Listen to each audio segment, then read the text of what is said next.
He is such a noted operator, goated operator, A knower of ball. knower of ball. I would also Yeah. say AI savant is what I hear in Absolutely. terms of ecom, D2C, AI-ifying his way up and to the right forever and ever thereafter.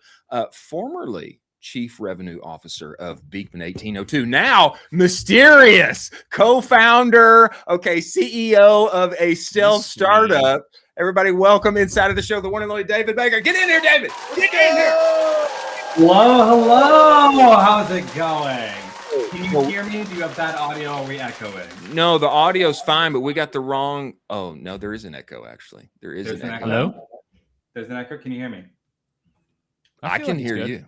I can hear you. I feel like we're good. I'm not good. We're good, though. I'm just checking. I think we're good. I think we're good. David, welcome to the show, man. We appreciate you making the time to join us. Thank you so much. Super happy to be here.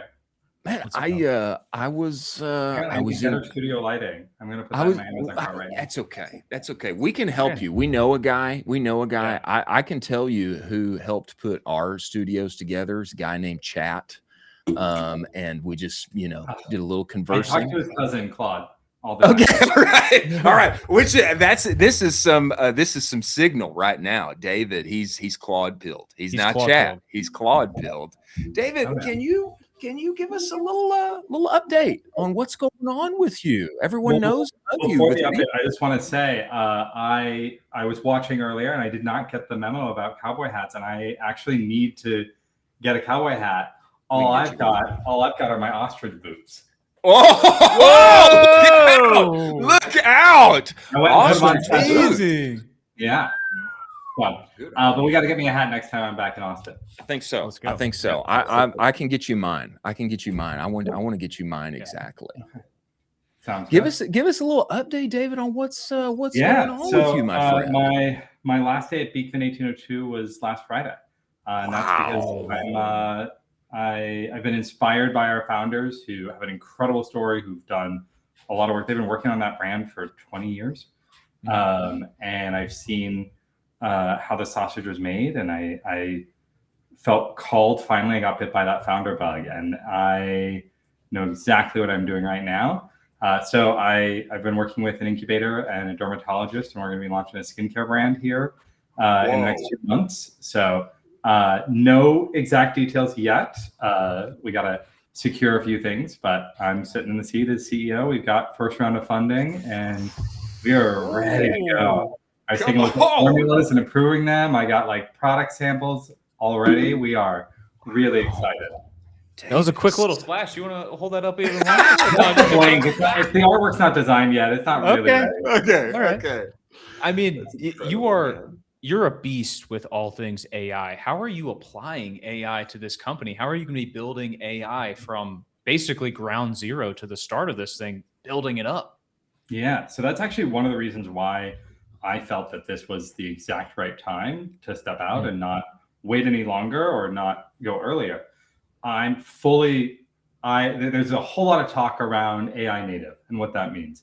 And so many brands who have already been existing are claiming that they are AI native. Myself and a couple others of us, Brian Kano, et cetera, really are from the ground up building everything AI, and I think a new definition of AI native. So for us, what that means is 100% of the business context is inside our agentic tool. That means if I change my mind and say, look, we no longer want to talk about, let's say, anti-aging. We want to talk about better aging. I can make that change in the document, and it'll flow through everything moving forward. No more socializing that through your teams. No more getting the third designer down the line to get it right and make certain it's being approved. I think that, and having every single step of the whole process in that fast of an organization, is going to give us a superpower.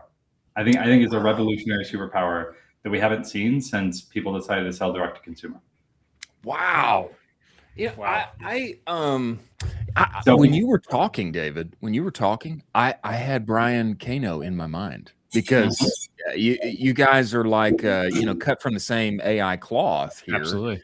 high level operators in giant brands, darlings inside of our space.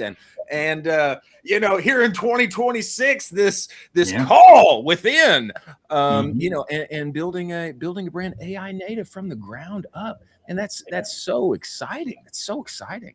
It's extremely exciting. I think that Brian and I are both, I think, and I think there are a lot of players in this space who we're marketers, but we're numbers and data-driven marketers. The growth side of the marketing equation, I think, is ripe and ready for this because we're non-technical, but we know enough to be dangerous to try out the new tool, to play around with it, to see where it can get us. I think some of our counterparts on the brand side love them to death. Brand is not a fight. It's a healthy tension, but I think they are very focused on like, how do I make the right asset in the right, beautiful way, which I think is actually very limiting versus thinking about it horizontally across the whole. So Chris and I were at Commerce Roundtable, and we were doing the live show there. And when you go and look at everybody's laptop, every single person in that entire audience had Claude pulled up and was prompting Claude nonstop. Are you fully in the Claude camp, or are you also with OpenAI? Are you with Gemini? Which AI is your preferred? And are you going to stay with basically one moving forward with the foundation of the business? Yeah, I think I'm going to reject the premise of the question because there are really two parts to it. I think one is the model, the intelligence, and the other is the harness, the tool you use to access all of that. For me, the harness should be ultimately portable. So right now, if Claude went away, if we were 6 months ago and the Pentagon got its way and blew up Anthropic, everything I built would be ultimately portable, and I could plug it into somewhere else immediately. Got it. I like Claude as an interface. I think it's a really good one. I think people use OpenClaw or Hermes or any of the others. I prefer to use Claude just because that's what I'm now most familiar with. But then from the intelligence side, it's around how do I connect into the best possible intelligence models out there. So within Claude, I can have it run against Codex or have it run against Omni, and really see if it can push in other ways.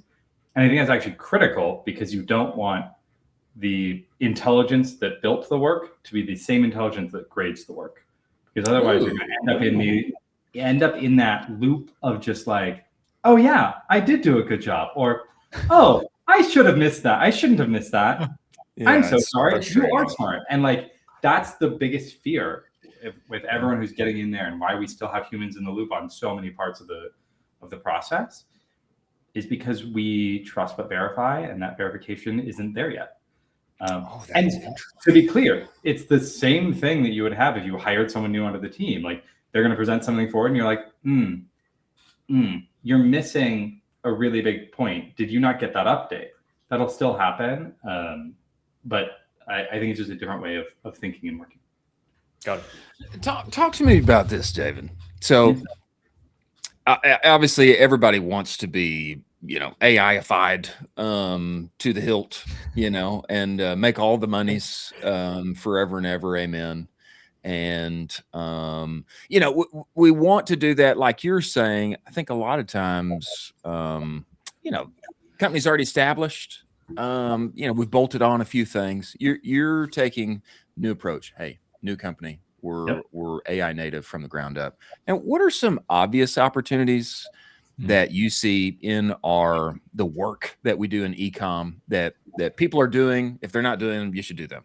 What are some non-obvious things that you see that are really going to drive revenue, meaningfully move the needle at the bottom line? What are some non-obvious things that we should be thinking about? I think number one, the first one you just mentioned there, having intelligence, not the same one that created it, graded. That to me was so good. What are some other non-obvious things that you? Yeah, I mean, it sounds like you want me to give away my AI native secrets to the legacy brand. Basically. So yeah, I'll help out a little bit. No, I think ultimately, anyone who has existing pieces right now, oftentimes you're going to be thinking about how do I connect the tools? How do I cure my tech debt? Yeah. When in reality, the bigger challenge is how to cure your process debt. Do you have an outlined process that everyone at the company repeats when it comes to doing something? If not, throwing an agent at it isn't going to work as much. And when I think about that, you wouldn't hire an intern or hire a junior person day one on the brand to say, go make me a marketing campaign that fits everything. You've got to bring them along. And if you speak a different language than they do, you haven't trained on that, that weakens you. And I think ultimately it's that process debt that is the reason why I think I'm going to be able to go faster, because I don't inherit any of that. The tools, that's the shiny object. Connecting all the tools and getting that in, ultimately that has to happen, yes. You have to have a single source of truth, or at least be able to know that when you're saying, hey, what are my net sales? That every single one of the platforms is calculating it in the same way, so you're not getting data hallucination. But ultimately, it's in process debt. And the example I keep coming back to in my head on that is like, we've all been at companies where someone several years earlier made a SKU name that was different than the nomenclature of someone else. Yeah. And the energy and effort to go back and redo that is too high. You just always remember that in your head. If you throw the AI at the problem and say, hey, like pull everything in this category, it's going to miss that one SKU that you wouldn't miss, but they would. And until you encounter that and then train the AI to remember that and canonify it this way, then it's going to miss that one. There are probably 1,000 to 10,000 of those in an existing organization, depending on your size, legacy, et cetera. And I think getting through all of those edge cases is where it's going to really start to break. And that's that process debt where like everyone knows, oh, like don't go do this thing this way, go do it this way, because we've all put Band-Aids on so many different solutions. Right. And it's going to take several cycles of hitting those mistakes and educating your harness to be able to do that. This feels to me Alex Griefeld-esque when she said, leaders, you want to get the most out of AI, you need to do inner work first. And that's what I'm thinking of when you're talking about process, inner work, like how do we do this? How is this to be executed? Where do I want to go? What are the useful steps? What are the edge cases that we need to solve for? That's what's coming up to me. I mean, is that fair? Does that resonate with you? I think that's fair. And I think I want to extend it just a little bit too. I think people often want to like try and one-shot prompt something. One shot. I think is the trap. Like, let me write the right prompt that will get me this. And there is an iterative process to this. And there then becomes an expertise issue. I wouldn't even call it a skill issue. It's an expertise issue. I know I don't come from a photography background. That's not my strength. If I say, hey, here are 10,000 selects, go get me the good ones. Yeah. Oh my God. Correct. As a former photographer, that's almost impossible. Yeah. Correct. But like, what does good look like? Yeah, I have to know it's the so language subjective. to do it. It's so subjective. It's so different.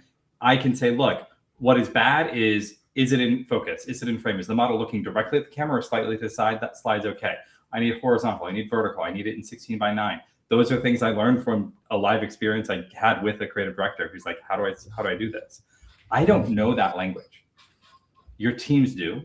Your teams have that expertise. You need to empower them to ingest that language into the skills, into the organization. That I think is that inner work that needs to happen as well, because it's not there's such a oftentimes at organizations I find there's like oh well, I need to see this, I need to approve it, I'm the smartest person in the room, which that's a different leadership style. But I think it is in the hiring smart people and trusting them and letting them grow is really where I think there's some really big success. David, I mean, have you also AI-ified your personal life as well? I mean, because you're applying all this to business, but are you also bringing this into your personal life and just basically it's running all of your personal life as well, coffees with friends, everything, and you're just AI-ified out to the world on everything? Not 1,000% yet, but getting there. I think there are certain parts that I am. I did look through. I was like, I need an accountant now, and then I went, do I? And so I'm like building, how do I at least get everything ready to then hand off to an accountant in a great way, because I'm becoming a solopreneur and like all these pieces. I'm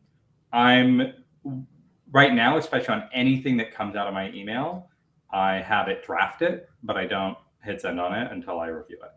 I don't have it connected to my texts. I don't have it connected to like my LinkedIn yet. That's on the backlog for next weekend. But I do want to like start having things that are a little bit more automated, a little bit more driven there. But I did build an agent that is specifically being like, hey, every morning, like, did you work out yesterday? Did you read yesterday? Did you drink during the weekday yesterday? Like, so good. Just tracking those things and in a way that pushes it to me, so I have to like interact with it versus remembering, oh yeah, I got to go log that.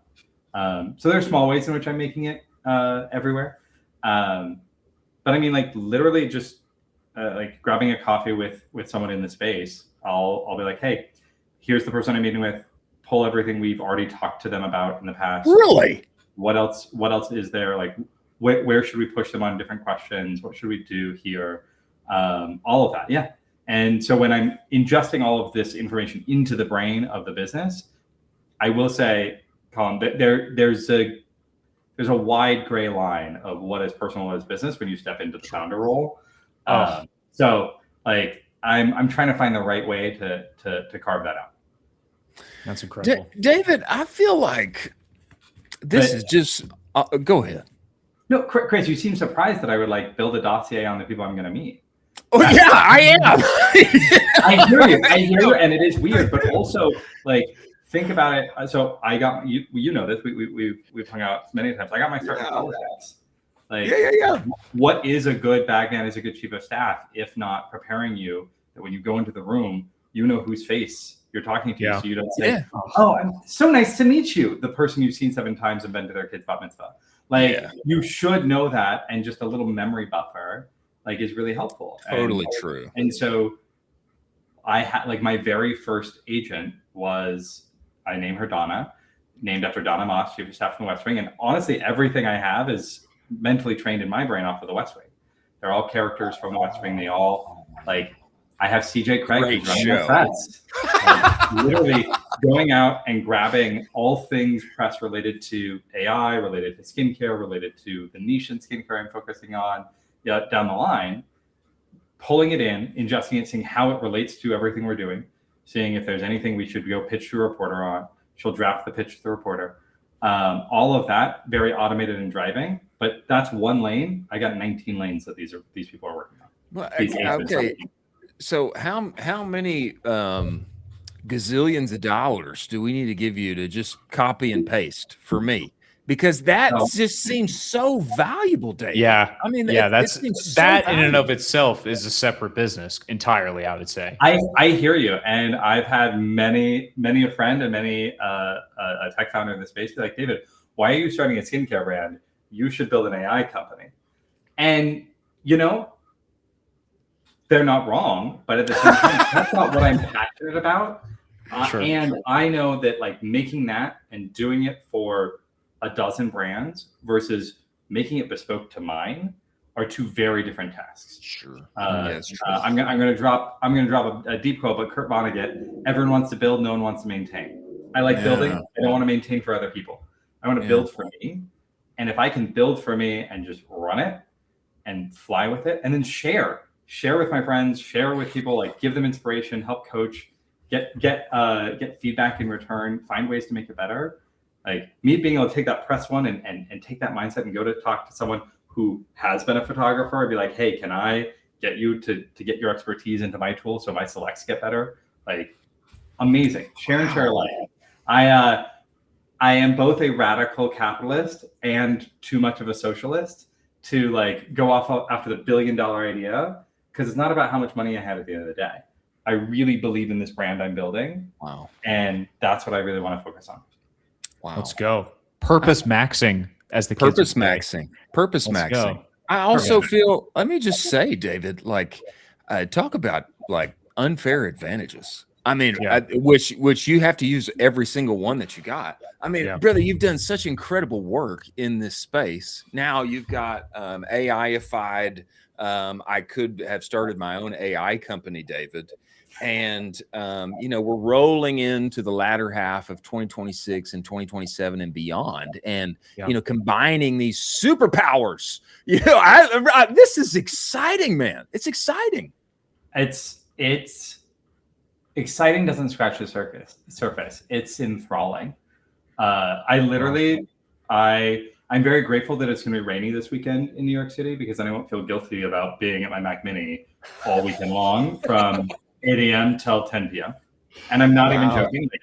I am addicted to this because the speed at which I can move and drive and build is insane. Literally right now I have running V2 of my P&L based off of some new assumptions we have. And I'll be able to come back and go, okay, how do we tweak this? How do we change this? What does it mean to the capital allocation? And that would normally be like a week back and forth with FP&A. Like, no, that's a few hours in the back end. Are you also fully coded in, Super Whisper or Whisper Flow on top of this? Because I am fully in that camp, and I've been trying to pull Chris into this camp nonstop, and I can't get him. Are you also in this camp? So Colin, mute your mic for a second. Chris, you love to talk. I do. Do you really like editing your thoughts that are in your head into type and slowing yourself the fuck down? Well, let me just say. say. You want to yap and give it as much context as possible, because if you give it as much context as possible and you're yapping through everything, it can translate your yapping into much better shit at a faster speed. Well, I've tested a couple of these tools, David, and I talk, and I'm just kind of normally talking, and then what I get is this like gobbledygook. And you got to go into the settings and hit polish mode. Go to Whisper, download it. The desktop version's far better than the mobile app version. They're working on that. But you can go in and it'll polish it up, so it'll take all your yapping and make it a bulleted list. It'll tweak it, and then here's the trick: once it pastes, and you're like, you screwed up the name, bro. Go in and just edit the name, and it'll learn that, like, hey, you said this word, you mumbled this word, or you talked too fast or something. That's what Chris meant. Play with it. Like, give yourself a homework assignment. Play with it for 7 days. If you hate it, you can go back to being the slow lane. I totally agree. That just made my week, David. You made my week on exactly that. I've been trying to get him into this camp for 3 months now, it seems like. Yeah. And anyone who asks me to get started who doesn't know, or they're like, oh yeah, I use AI. I use ChatGPT like it's Google all the time. I immediately say download 3 things: download Claude desktop, download Whisper Flow, and download Obsidian. And I think Obsidian to me is that brain that allows me to be portable. But Whisper to me, especially for marketers, what do we do all day when we're directing our teams?